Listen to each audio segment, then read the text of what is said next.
YouTube friends.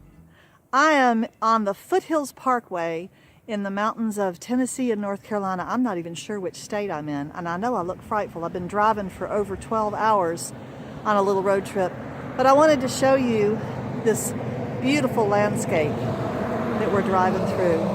It's just after the time of the leaves turning, but it's still so gorgeous. So I'll give you a little panorama. Thanks for joining me.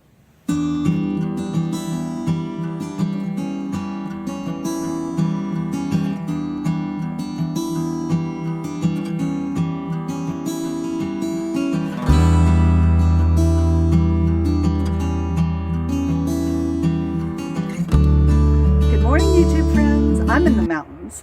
I came to get my daughter from college, and I thought I would show you the lovely little cottage where we're staying overnight that belongs to a friend. It's an Airbnb that belongs to an old college friend. So let me step back and show you the front. Isn't that the sweetest little place? It's right on Highway 70 in Swannanoa. Okay, so let me take you inside.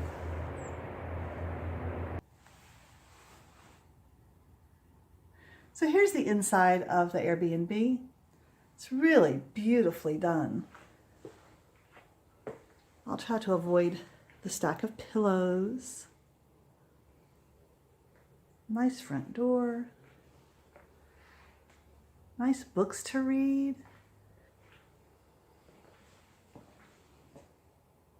Pretty windows. There's a little table for eating your breakfast. It's a nice kitchen bar over here.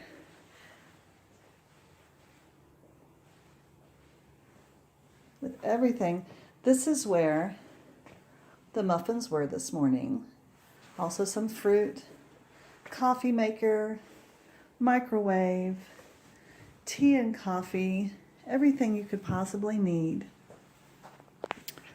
A lovely and very comfortable double bed. And there's the kitchen again. Here's the lovely bathroom with a nice walk-in shower. And here's the delightful back porch that's screened in, just for your use. With twinkle lights all around. It's a little chilly right now, a little bit chilly, but this would be fabulous in any warmer weather. The nice view of the woods. It's very quiet and peaceful here. So if you're ever traveling in Swannanoa, I hope you'll look up Bramble Cottage. That's the name of this cottage. And Jenny Wiles is the lady who tends to it for you. She's wonderful. Thanks, friends.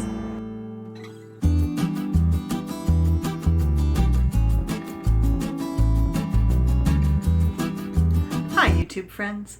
I thought I would show you how I make my own chai, which I find better to be than any chai in a coffee shop anywhere, the liquid kind or the kind in the little bags, the dry stuff.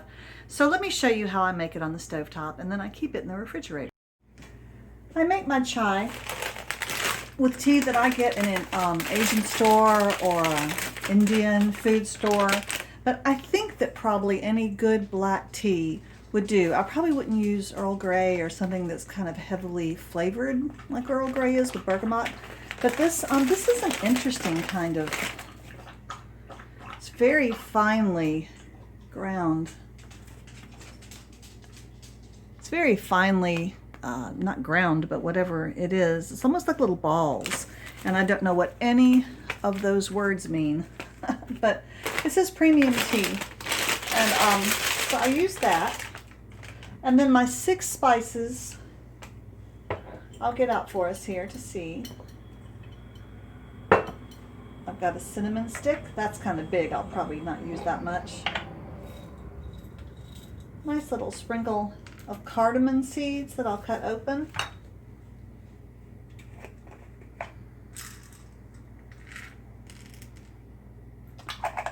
Just a nice, probably 6 to 10 whole allspice. Try to get a nice good size star anise. If I can't find a whole one, then I might put in 2 partial ones. And I love cloves. The smell of cloves is one of my favorite smells in the world. So I put quite a few in. I used to just put like 4 or 5, but now I get a handful and put them in. And then also, I like to use some whole black pepper, but this container is too hard to get open.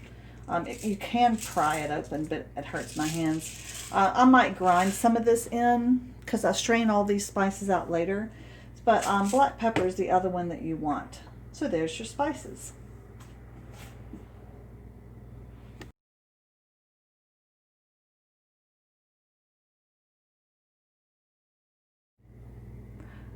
Okay, let's get started. Now I used to put the tea in first, and then I would put the spices in. And then Adam mentioned to me that probably that wasn't the best thing to do because this steeps and reduces for, I don't know, 2 or 3 hours. And so now I don't do that anymore.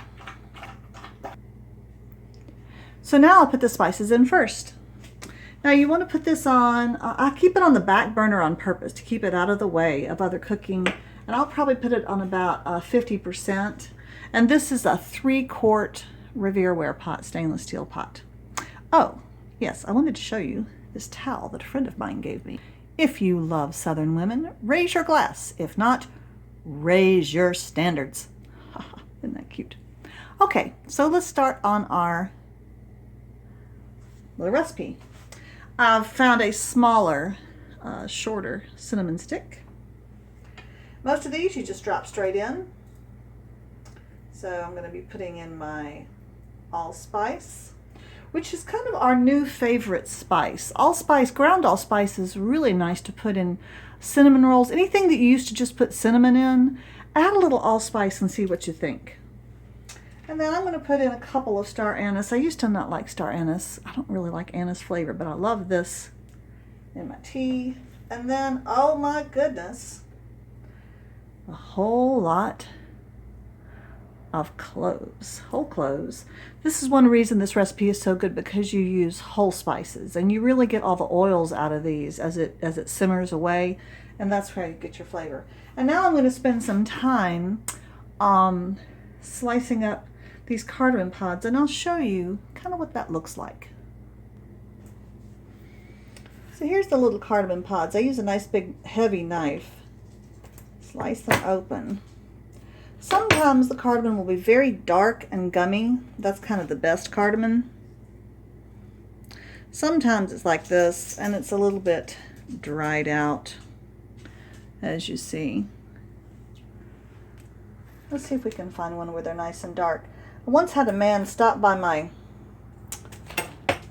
table at the farmer's market and tell me that he had such good teeth. He was one of those strange sailors that hadn't talked to anybody in months, and then when he came across somebody, he just talked your ear off. But he said, I have the best teeth. I never have to have any dental work done, and it's because I chew dark black cardamom every day.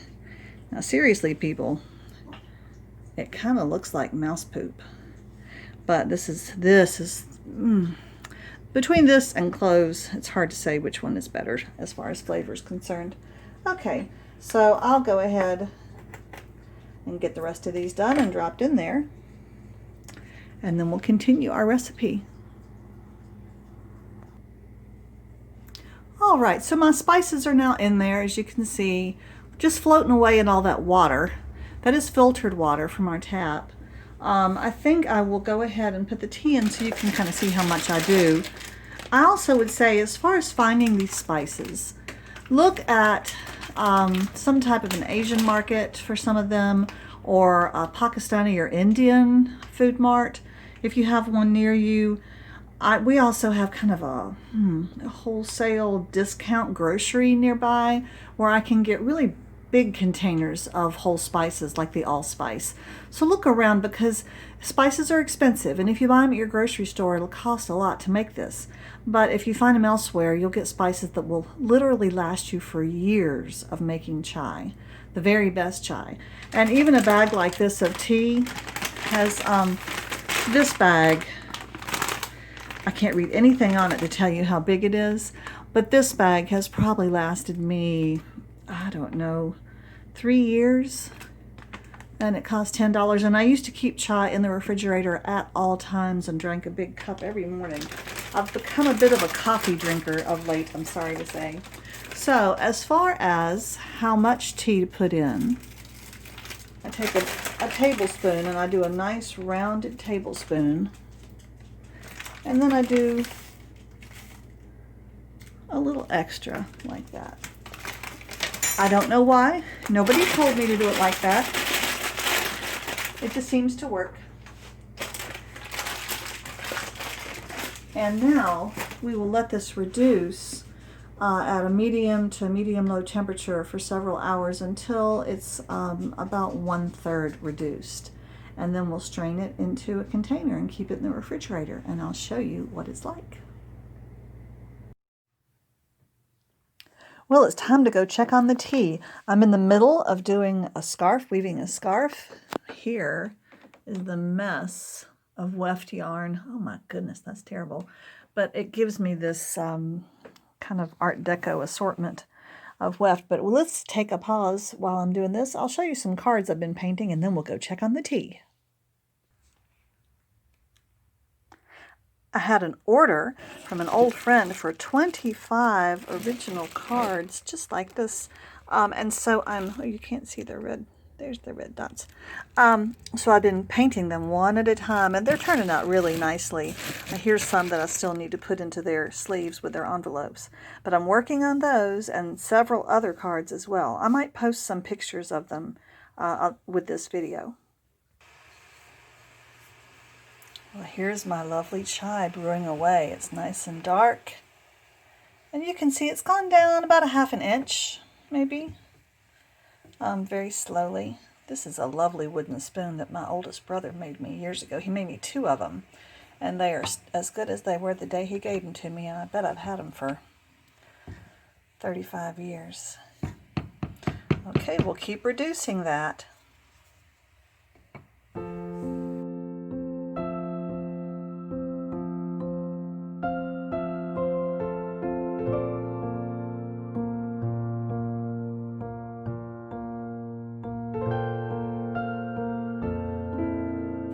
And now it's time to have some of our chai. I reduced it down to a nice dark tea, and I'm going to put it into my cup through the strainer, just to catch not just the spices but the loose tea. I like to have my chai pretty sweet, about half whole milk.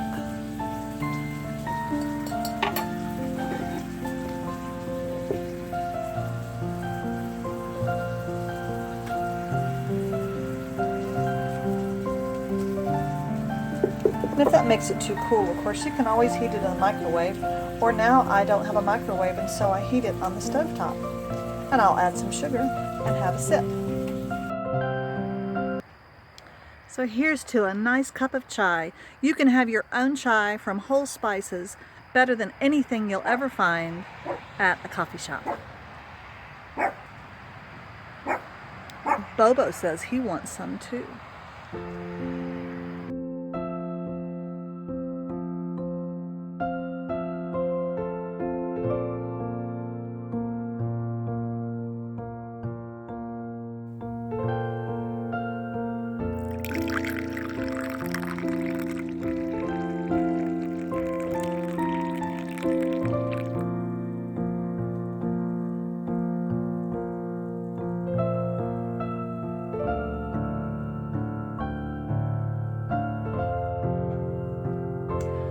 Hi.